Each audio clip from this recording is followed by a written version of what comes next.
저는 이 세상에 태어나서 지금까지 살아오면서 제가 제일 잘한 일 하나 자랑하려고 합니다. 제가 제일 잘한 일이 하나 있어요. 그게 뭐냐면 예수 믿은 겁니다. 왜 이렇게 생각하는가? 지난 에베소서 1장 우리가 살펴보면서 예수님을 믿으니 우리에게 하나님이 부어주시는 신령한 축복들이 얼마나 큰지, 얼마나 많은지, 얼마나 풍성한지 우리가 1장을 통해서 묵상을 해봤죠.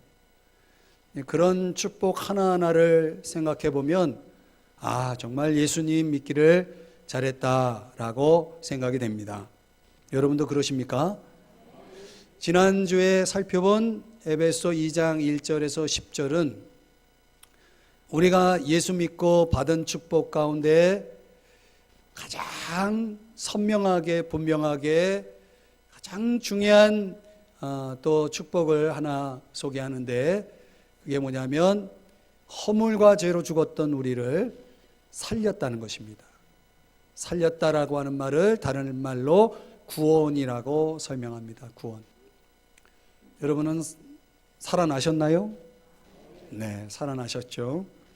어떻게 살아나셨는가? 어떻게 구원받았는가? 그분의 긍휼과 하나님의 긍휼과 은혜와 사랑과 자비로 그분 덕분에 우리가 살아났다, 구원받았다는 것이죠. 그래서 선물이라고 말하죠. 왜 하나님은 그렇게 우리를 그런 선물을, 그 값진 선물을, 우리를 살려주신 그 선물을 왜 그렇게 은혜로, 자비로, 사랑으로, 긍휼로 베푸셨는가? 그 목적이 뭐냐? 그것이 바로 우리를 걸작다운 작품으로 만들어서 우리로 인해서 하나님의 그 은혜와 사랑을 이 불신 세상에서 전시하고 나타내도록, 그리고 하나님이 기뻐하시는 선한 일을 하라고 하나님이 우리를 구원하셨다, 우리를 살려주셨다라고 지난주까지 말씀을 드렸습니다. 그런데 오늘 본문에는 또 하나 우리를 살리신 목적을 또 다른 관점에서 하나를 소개해 주고 있습니다.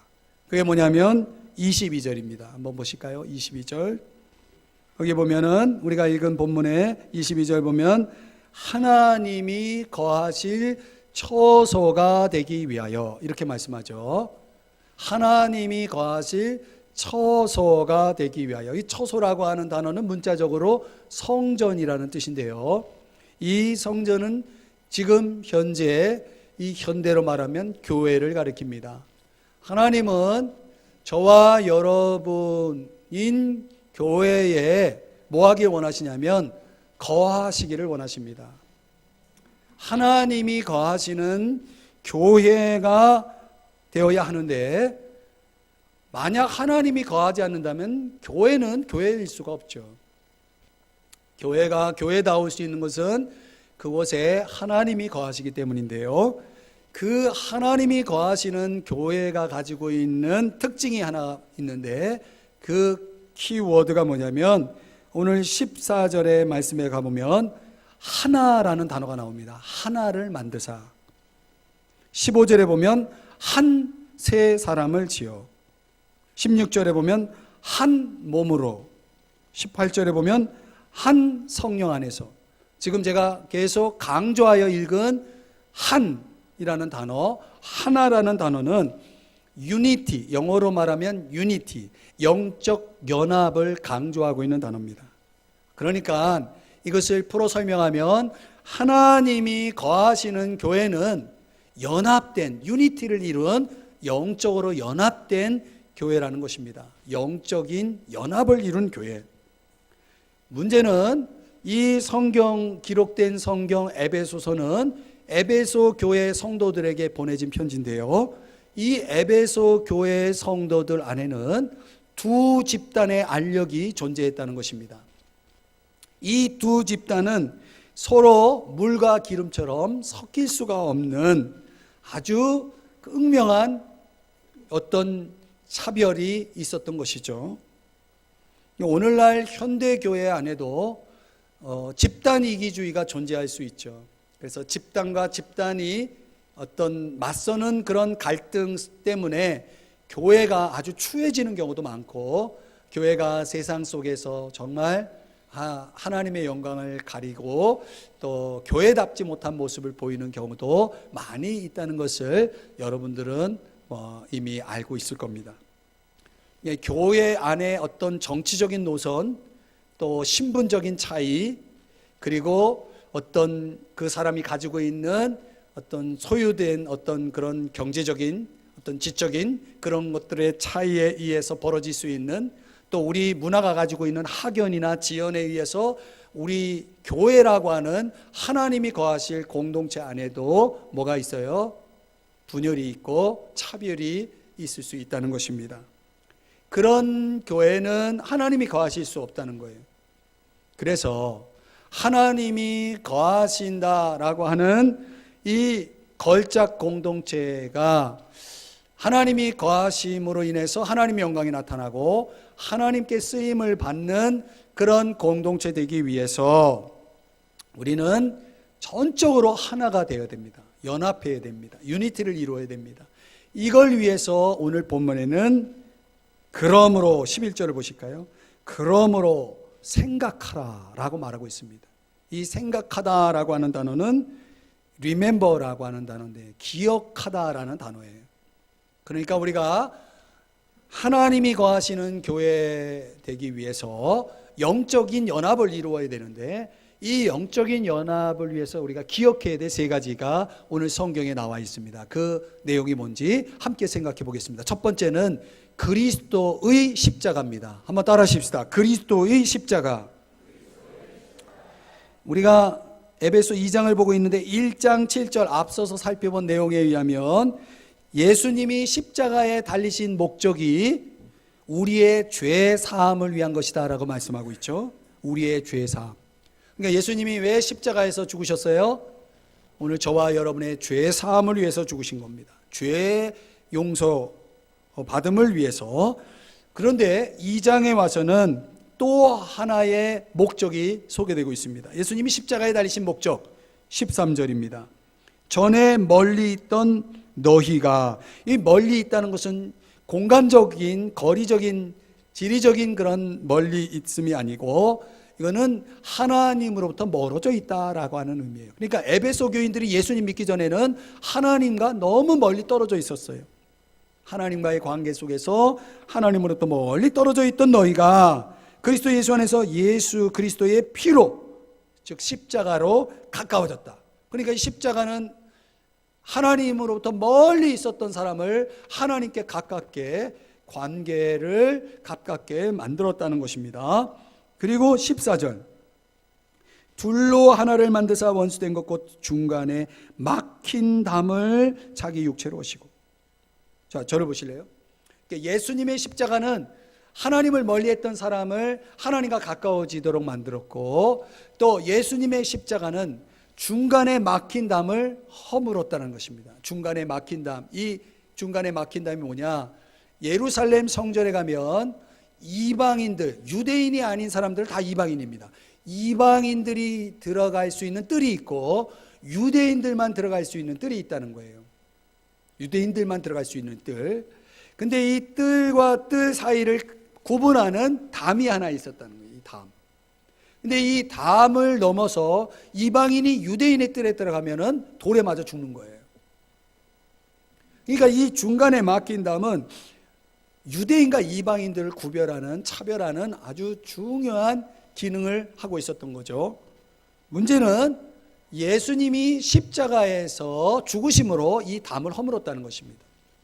이게 무슨 얘기냐? 좀 더 설명하면 예수님이 십자가에 죽으실 때에 죽으신 그 목적과 중간에 막힌 담이 어떻게 연결되냐면, 이 담이 생긴 근본적인 이유는 율법에 대한 기준, 율법 기준에 의해서 생겼다는 것이죠. 유대인들 어떤 사람들이냐면 율법을 철저히 지키는 사람들이고 이방인들은 율법과 상관없이 살아가는 사람들이에요.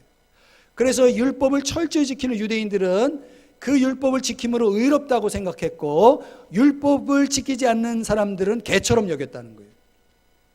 그러니까 그들을 상종할 수가 없으니까 우리는 담을 만들어서 그들을 멀리 하겠다라고 하는 것이에요. 그런데 로마서 1장에서 3장을 읽어보면요, 인간은 유대인이나 이방인이나 다 죄인이다라고 얘기하고 있어요. 무슨 얘기냐? 율법을 지키는 사람은 당연히 죄인이고 율법을 지키지 않는 사람은 당연히 죄인이고 율법을 지키는 사람들도 그 율법을 완전하게 지킬 수 없다. 그래서 로마서 1장에서 3장은 세 종류의 죄인들을 소개해요. 아주 악한 행동을 하는 죄인, 겉으로는 도덕적이나 양심이 더럽혀진 죄인, 종교적으로 잘 사는 것 같지만 그 종교의 기준대로 종교적 말씀대로 행동하지 않는 죄인들. 그러니까 모든 사람이 다 죄를 범했으므로 결국은 이 로마서 말씀에 의하면 유대인이나 이방인이나 율법을 지킬 능력이 없어요. 율법을 어길 수밖에 없어요. 그러니까 그들에겐 다 구세주가 필요하다는 거죠. 말하자면 예수님의 십자가는요, 우리 모든 사람이 용서가 필요한 죄인이라는 사실을 보여준다는 거예요. 그러니까 똑같은 다 죄인이다. 똑같은 죄인이라는 거예요.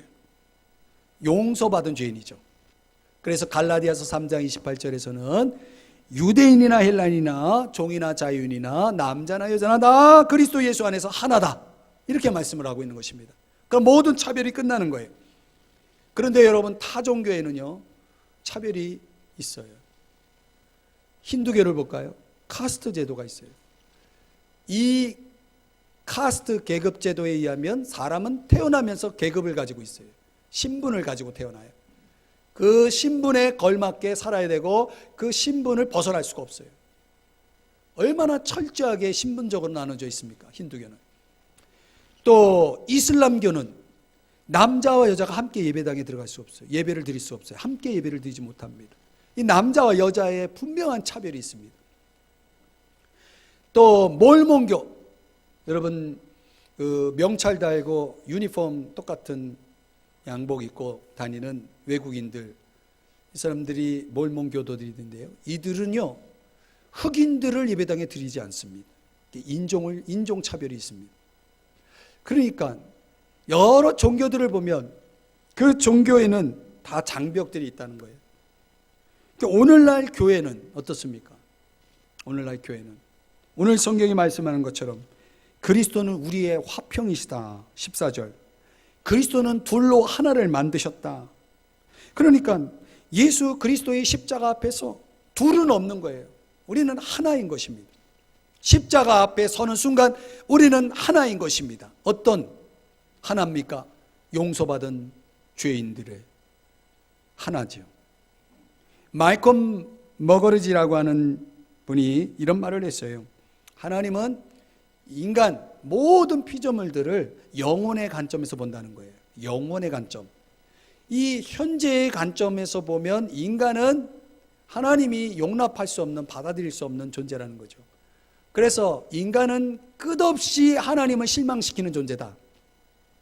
그러나 그 끝없이 하나님을 실망시키는 인간들을 끝없이 용서하시는 하나님, 끝없이 용서하시고 받아주시는 하나님이시라는 거예요. 뭐 때문에? 십자가 때문에.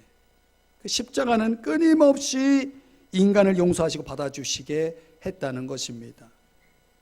사랑하는 여러분, 오늘 저와 여러분이 교회 공동체 안에서 또 여러분이 살아가는 삶 속에서 모든 인간적인 차별들이 왜 벌어집니까? 십자가가 없기 때문에 그래요. 십자가 앞에 서는 순간 우리는 어떻게 됩니까? 하나가 되는 것입니다. 우리는 용서받은 죄인이 되는 것입니다. 우리는 다 똑같은 죄인이 되는 것입니다. 그러므로 우리는 우리가 만들어 놓은 담들을 다 허물어야 되는 것입니다. 예수님이 다 그 담을, 중간에 막힌 담을 다 하셨으므로 더 이상 그 담을 다시 만들면 안 되는 것입니다. 인간과 인간이 가지고 있는 간격과 분열과 경계와 불화와 차별을 다 없애라는 말입니다. 십자가를 믿는다면, 십자가가 있다면 말이죠. 그래서 우리는 저와 여러분이 연합을 위해서 저와 여러분이 해야 할 일은 계속해서 그리스도의 십자가를 생각하라는 것입니다. 두 번째, 우리가 영적인 연합을 위해서 또 뭘 생각하고 기억해야 되냐면 하나님 아버지를 기억해야 되는 것입니다. 18절 말씀 볼까요? 여기 보면 우리 둘이 한 성령 안에서 아버지께 나아감을 얻게 하려 하심이라. 누구에게 나간다고요? 아버지께. 그러니까 우리 믿는 사람들이 아련실로 만나뵈러 가는 분은 누구냐면 아버지라고 말씀하고 있어요. 아버지. 근데 19절에 볼까요? 19절에 이제부터 너희는 끝에 보면 하나님의 권속이다 라고 얘기했죠. 이 권속이라는 단어는 가족이라는 뜻이에요. 그러니까 우리 믿는 사람들은 하나님 나라의 시민이고 하나님 아버지 가정에 뭐가 되는 거예요? 가족이 되는 것이죠. 그러니까 우리가 하나님을 아버지라 한다면, 아버지가 같다면 우리는 뭐가 되는 겁니까? 아버지가 같아요. 그럼 뭐가 되는 겁니까? 가족이 되는 거죠. 어떻게 우리가 가족이 되느냐? 요한복음 1장 12절에 보면 영접하는 자 곧 그 이름을 믿는 자들에게는 하나님의 자녀가 되는 권세를 주셨다. 여러분, 우리가 예수의 이름 믿고 그분을 영접하면 우리는 뭐가 돼요? 하나님의 자녀가 되는 거예요. 그러면 하나님의 자녀는 하나님이 뭐가 되는 겁니까? 우리 아버지가 되시는 거죠. 요한일서 3장 1절에 보면 보라, 아버지께서 어떠한 사랑을 우리에게 베푸사 하나님의 자녀라 일컬음을 받게 하셨는가. 그러니까 우리가 하나님의 자녀가 됐다는 것은 이건 순전히 아버지의 사랑 때문이다, 사람 덕분이다, 이렇게 말씀하는 것입니다. 예수 믿고 영접하면, 예수님을 영접하면 아버지의 사랑이 우리에게 주어져서 우리는 자녀가, 하나님의 자녀가 되는 것입니다. 그러면 하나님의 자녀는 어떤 자녀여야 되느냐? 요한일서 3장 10절에 보면 두 가지 특징을 얘기해요. 하나는 의를 행하는 것과 또 하나는 사랑하는 것입니다. 형제 자매를 사랑하는 것, 가족을 사랑하는 것입니다. 의를 행하는 것과 가족, 형제 자매를 사랑하는 것은 바로 하나님의 가족의 특징인 것입니다. 이 존 업다이크라고 하는 분이 가족을 이렇게 정의했어요. 싫고 조건을 떠나서 무관심과 경쟁은 물론 증오조차 공존하는 한 세계에서 어떻게 사랑이 존재하는지 우리에게 가르쳐 주는 곳이다. 사랑을 가르쳐 주는 곳, 그게 가족이라고 정의를 내려요. 이 로버트 프로스트라고 하는 분은 가족은 내가 가면 받아주지 않을 수 없는 곳이다, 이렇게 가족을 정의했습니다. 가족이니까 받아줘야 되는 거예요. 가족은 받아줘야 되는 거예요.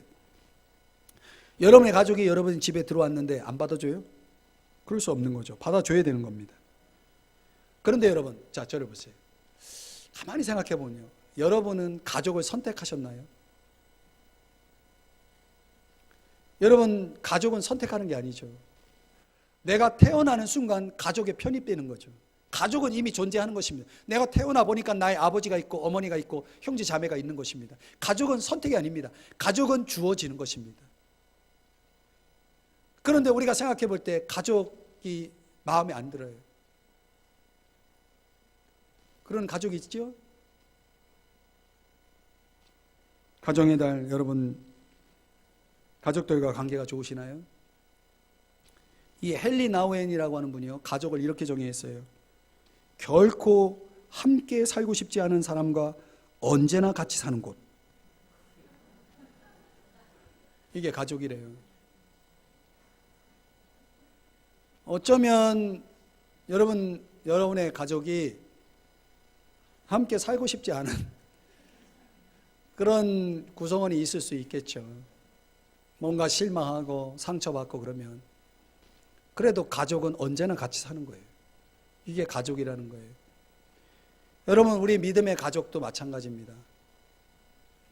가족은 사랑이 있어야 되고요, 항상 환영할 수 있어야 되고 받아주는 곳이어야 되고, 마음에 안 들어도 같이 사는 곳이어야 한다는 것입니다.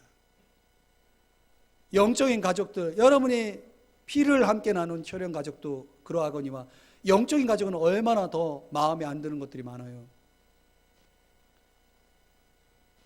이 바울이라는 사람이 전도를 참 많이 했어요. 근데 전도를 많이 하다 보니까 그 중에 오네시모라는 사람을 전도하게 되는데, 이 오네시모는 주인에게 큰 피해를 주고 도망친 노예예요. 도망치다가 어디로 갔냐면 로마로 가게 됐는데 로마에서 바울을 만나서 복음을 듣게 돼요. 그래 바울이 전한 복음을 듣고 예수님을 영접하고 그리스도인이 돼서 하나님의 자녀가 되어버렸어요. 하나님의 자녀가 되는데 가만히 들어보니까 이 도망친 이 노예 오네시모가 주인이 누군가 봤더니 바울이 아는 빌레몬이라는 사람이에요. 그 빌레몬에게 이제 바울이 너 예수 믿고 새 사람 됐으니까 주인에게 가서 용서를 빌고 다시 새롭게 살라. 이렇게 해서 오네시모를 주인에게 돌려보내는데 편지를 써서 돌려보내요. 그 편지의 주 요지가 뭐냐면 두 가지 내용이에요. 뭐냐면 오네시모가 피해를 준 거 있잖아요. 오네시모가 피해를 준 것을 내가 대신 다 갚겠다는 것입니다. 여러분, 남이 지은 죄를, 남이 지은 빚을 남이 지은 건데 내가 그거를 다 갚아주겠다라고 말하는 거예요. 이건 보통 이건 가족이 아니면은 이렇게 할 수가 없는 거죠. 그러니까 바울이 오네시모를 가족으로 여기니까 이 오네시모가 잘못한 걸 내가 다 갚아주겠다라고 얘기하는 겁니다. 두 번째, 이 오네시모가 예수 믿고 변화돼서 하나님의 자녀가 되었으니 하나님이 이제 아버지가 된 거죠. 근데 빌레몬 당신도 하나님을 아버지라 부르지 않냐? 그럼 당신도 하나님의 자녀고 하나님을 아버지라 부르고 오네시모의 아버지도 하나님이고 그러면 둘이 뭐가 되느냐? 가족 아니냐? 그러니까 오네시모를 제발 용서해주고 형제로 잘 받아줘. 환영해달라. 이 두 가지의 요지의 편지를 써가지고 보냅니다. 그게 성경 빌레몬서라는 책의 내용입니다. 여러분, 피해를 본 주인 빌레몬과 피해를 입힌 종 오네시모가 예수를 믿고 하나님의 자녀가 되는 순간 복음으로 말미암아 예수 안에 들어와 하나님을 아버지라고 부르게 되는 순간 그들은 이제 받아줄 수밖에 없는, 용서할 수밖에 없는, 용납할 수밖에 없는 그런 관계가 되어졌다는 것입니다. 여러분, 이게 가족인 것입니다. 오늘 저와 여러분이 살아가는 동안 신앙생활 속에서 이 하나님이 거하시는 교회가 되기 위해서 또 여러분의 가정이 하나님이 거하시는 가정이 되기 위해서는 우리의 아버지가 하나님이시라는 사실, 그래서 우리는 아버지 가정에, 하나님 아버지 가정에 가족이라는 사실을 여러분 잊지 말아야 되는 거예요. 그걸 생각하고 기억할 때 우리는 어떻게 됩니까? 서로 가족으로 뭐 해야 됩니까? 환영해야 되는 거예요. 받아주셔야 되는 거예요. 사랑해 주셔야 되는 거예요. 우리 옆에 계신 분 손을 한번 잡으시고 당신을 환영합니다. 한번 인사하십시다. 당신을 환영합니다. 표정들이 전혀 환영하는 표정이 아닌 그런 심각한 표정을 하지 마시고 밝은 얼굴로 다시 한번 환영합니다. 인사하십시다. 환영합니다. 자, 세 번째로 우리가 영적인 연합을 위해서 하나님이 거하시는 교회 되기 위해서 우리가 또 기억할 게 뭐냐면 성전이라는 사실을 기억해야 됩니다. 성전 21절입니다. 21절. 그리스도 그의 안에서 건물마다 서로 연결하여 주 안에서 성전이 되어가고, 여기 성전이라는 단어가 나오죠. 성전이 되어가고. 자, 저를 보실래요? 이 성전은 구약에 존재했던 성전, 이 건축물은요, 가로가 9m에 세로가 27m 정도. 그래서 이 가로 세로 면적이 약 250제곱미터 정도 되는 아주 작은 건축물이에요. 근데 이 작은 건축물이 얼마나 대단하냐면 현대의 이 구약의 성전을 그대로 복원하는 데 들어갈 수 있는 복원 비용이 약 50조가 된다고 합니다. 네, 별로 안 놀라시네요. 50조가 들어야 그 성전을 그대로 복원할 수 있다는 거예요. 왜 그러냐면 그 성전 내부는 엄청나게 많은 금이 들어가 있고 아주 비싼 그 비단 장식, 그리고 비싼 석재, 그리고 2개의 청동 기둥, 뭐 그 내부와 외부에 설치되어 있는 사용된 이 건축 재료가 엄청나다는 거예요. 그게. 그래서 우리가 보통 건축비를 계산할 때 평당 그 건축비가 얼마 들어가냐고 이렇게 계산하잖아요. 총 비용에 맞춰서. 그랬을 때 이 지구상에 존재하는 모든 건축물의 평당 가격이 가장 비싼 건물이 성전이라는 거예요. 그래서 열왕기상 10장에 보면 스바 여왕이라는 분이 이제 솔로몬 왕을 방문했을 때 솔로몬 그 성전을 보고 기가 죽어가지고 돌아갔다는 거예요. 왕이 기가 죽어서 돌아갔다는 거예요. 그만큼 성전이 대단했다는 거죠. 하나님이 임재하시고 거하시는 그 성전을 통해서 온 세상 사람들에게 하나님의 영광과 하나님의 능력을 보여주고자 하는 그런 목적으로 그 성전을 그렇게 화려하게 지었다는 거예요. 그런데 지금 그 성전은 존재하지 않습니다. 다시 복원해도 약 50조가 들어간다고 해요. 누구도 그걸 복원할 수 없습니다. 그러면 오늘 본문에서 말하는 21절에서 말하는 성전이 되어 간다라고 하는 이 성전은 도대체 뭘 얘기하는 겁니까? 이거는 바로 믿는 예수 그리스도를 믿는 저와 여러분 그리스도인들을 가리킨다는 거예요. 고린도전서 6장 19절에 보면은 우리가 가지고 있는 이 몸은 성령이 거하시는 전이라고 그랬어요. 성령이 거하시는 성전이라는 것입니다. 그러니까 예수를 믿으면 성령이 우리 속에 들어와서 거하는 성전이 된다는 것입니다. 근데 이 성전이 어떻게 지어지게 되냐면 21절 다시 보시면 서로 연결하여 이렇게 돼 있죠. 서로 연결. 그러니까 그리스도인들 한 사람 한 사람은 다 뭐가 되는 거냐면 마치 돌들이 되는 것처럼 그 돌들이 어떻게 해요? 서로 연결되어서. 그러니까 이 유대식 건축물 양식을 보면은 기초석을 이루는 모퉁이 돌을 가운데다 두고 거기에다가 하나씩 돌을 연결해서 쌓아감으로 인해서 도움 형식으로 건물이 형성된다는 거예요. 유대식 건물도 여러분이 보면 도움 형식이 되어 있습니다. 근데 그것이 돌들이 기초석을 중심으로 해서 돌들이 계속 연결되어지는 그런 건축 양식을 가지고 있습니다. 그러니까 기초석인 모퉁이 돌이 20절에 보면은 예수님이라고 그랬어요. 예수님을 기초로 해서 우리는 예수님과 돌들이 하나씩 붙여져 가지고 연결되어서 성전이 되어 간다는 거예요. 그럼 이 연결된다는 것이 뭘 의미하느냐? 어떻게 연결되어지느냐? 모르타르를 쓰는 거냐? 아니라 에베소 4장 16절에 보니까 도움을 받는 것이에요. 이게 바로 연결이라는 거예요. 그 연결을 뭘로 연결하냐면 도움이라는 것으로 연결한다는 거예요. 도움이라는 것. 고린도전서 12장 26절에는 서로 지체가 같이 돌보게 하셨다, 이런 말씀이 나옵니다. 그러니까 여러분, 우리가 서로 연결되어 있어야 됩니다. 서로 도움을 주고받는 그런 연결고리가 우리 성도들 한 사람 한 사람이, 예수 믿는 저와 여러분이 서로 다 연결되어 있어야 된다는 거예요.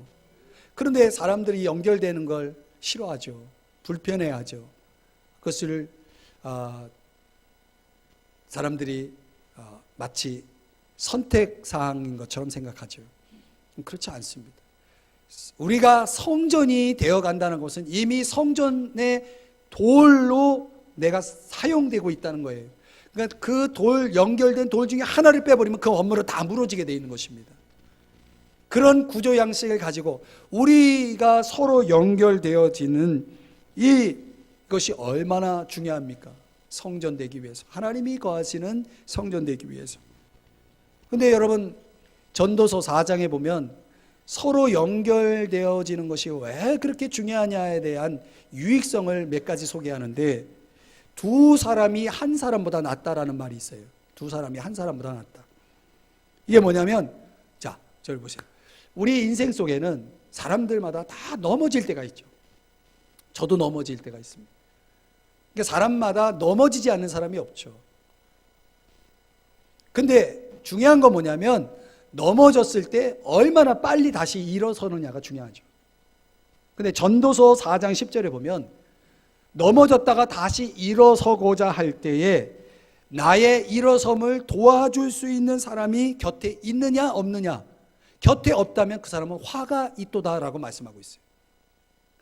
여러분, 내가 일어서고 싶어도 내가 일어설 힘이 없을 때 누군가 내 곁에 연결되어 있으면 내가 다시 일어나 설 수 있도록 도와준다는 거예요. 이런 도움이 필요하지 않겠습니까? 여러분은 스스로 우뚝우뚝 설 수 있습니까? 그런 사람이 옆에 있어야 되는 거예요. 나를 도와줄 사람이. 그래서 우리는 서로 연결되는 겁니다.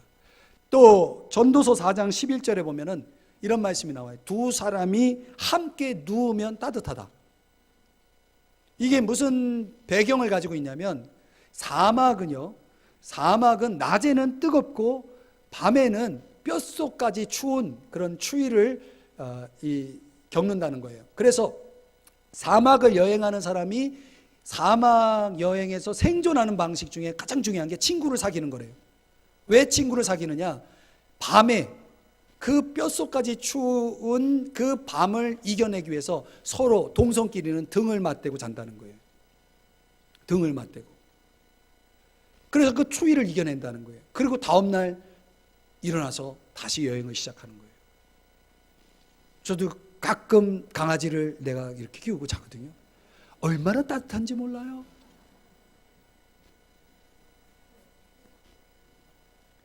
사막은 우리 인생과 같죠. 우리 인생 여행에서 그 추위를 견디지 못해서 얼어 죽는 사람들이 많은 거죠. 인생 추위를 견디지 못하고 얼어 죽는 사람들. 그 등을 따뜻하게 해서 살아남기 위해선 나와 같이 그 따뜻함을 나눌 수 있는 사람이 필요한 거죠. 여러분의 가정은 따뜻한가요? 우리 교회는 따뜻한가요? 그런 교회가 되고 싶어요.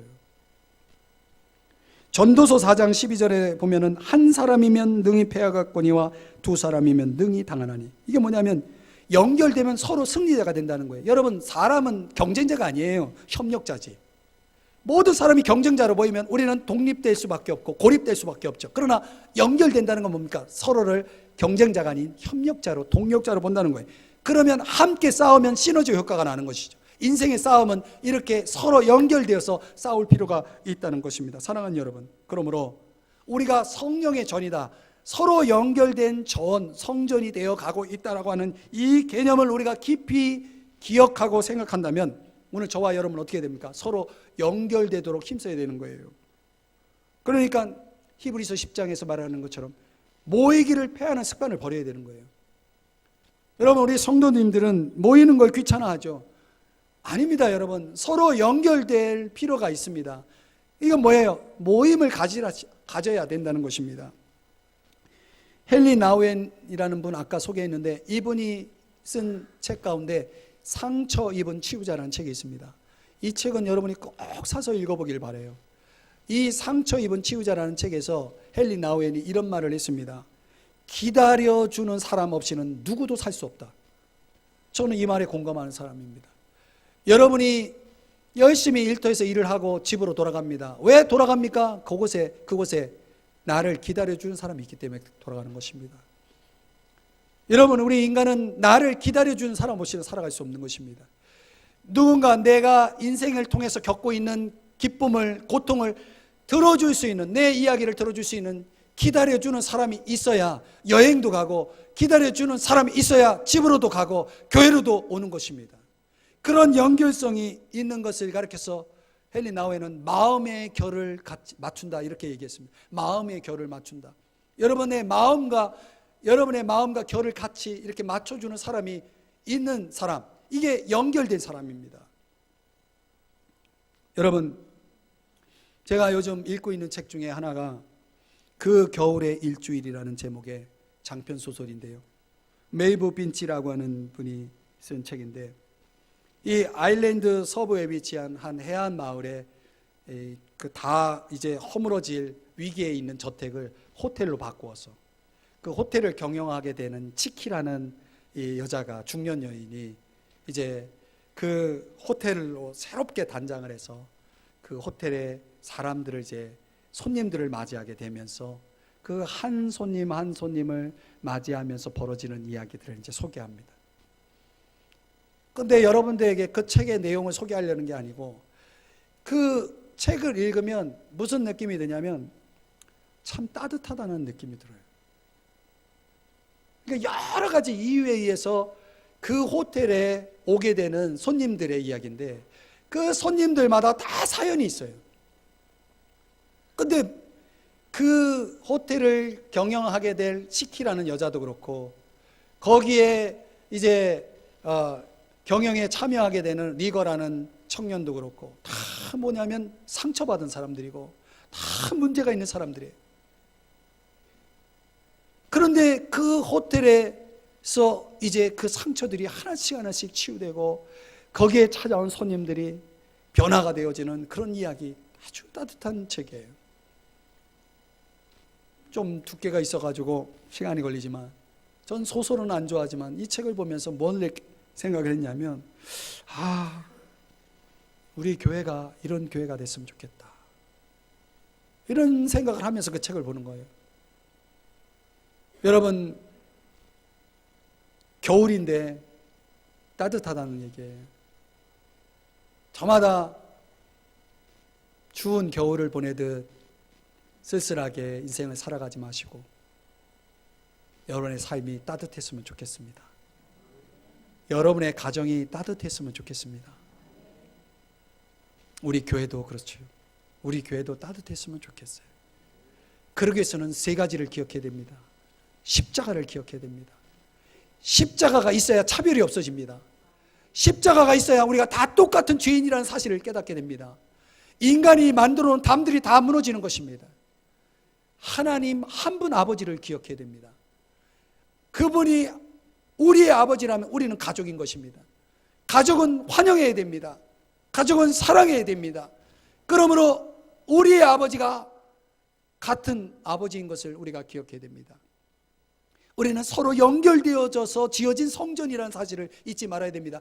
이 중에 하나라도 빠져버리면 우리는 다 무너지는 것입니다. 그러므로 우리는 서로 연결되기 위해서 힘써야 되는 것입니다. 여러분, 그 연결되는 것이 귀찮은 게 아닙니다. 불편한 게 아닙니다. 잘못되는 게 아닙니다. 그 연결됨을 통해서 우리는 따뜻해질 수 있는 것입니다. 우리의 인생의 사막을 잘 통과할 수 있는 것이고 인생의 겨울을 극복해낼 수 있는 것입니다. 여러분 모두가 이 따뜻한 가정, 교회를 이루어서 여러분의 인생 속에 하나님이 주신 축복을 누리시기를 예수 이름으로 축원합니다. 축원합니다. 다 같이 자리에서 일어나서 찬송 부르고 축도로 예배를 마칩니다. 주는 평화, 한 키를 올려주세요.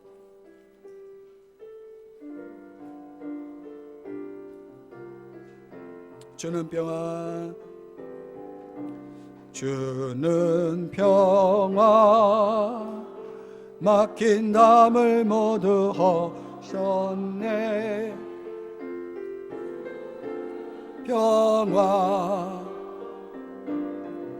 우리의 평화, 주는 평화, 주는 평화, 막힌 담을 모두 허셨네. 주는 평화, 우리의 평화, 우리의 염려다 맡기라, 염려다 맡기라. 주가 돌보시니 주는 평화, 우리의 평화, 우리의 평화, 염려다 맡기라. 주가 돌보시니 주는 평화, 우리의 평화. 기도할게요. 하나님 아버지,